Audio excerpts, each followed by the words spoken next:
şariatты ушундай кылып берди. Жамандыктан тосуу үчүн, жакшылыкка жетелөө үчүн шариатты бизге берди.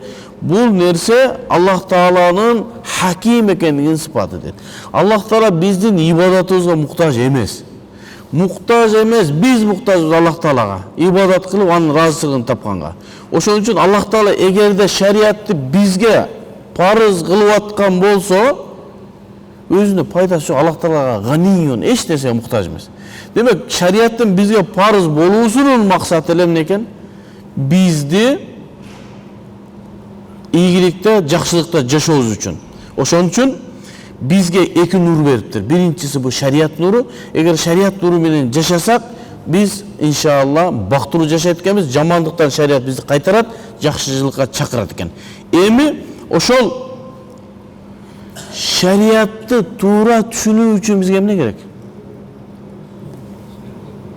Акыл керек.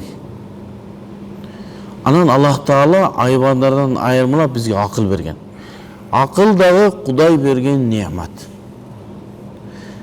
Дайым айтып жүрөм да, сени о кашка торпоктон айырмаң акыл. Кээбиклер айтат, акылга салбагыла, силер паланчалар, түкүнчөлөр, ханафилер акылыңарга таяна бересиңер. Акыл. Акылың болбосо, моунча өкүмдөрдү Абу Ханифа каяктан чыгарды? Куран, хадисти туура түшүнүү үчүн сөзсүз түрдө акыл керек. Эмне себептен Абу Ханифа башка алымдардан жогору болду? Аллах Таала ага башкачараак акыл берген, биздикиндей акыл эмес. Биз Куранды окуганда Курандын сыртын түшүнөбүз.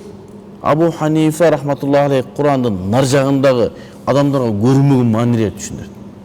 Ошон үчүн сен Курандан өзүңдүн кыска акылың менен эки өкүм чыгарсаң, Абу Ханифа 500 өкүм чыгарат.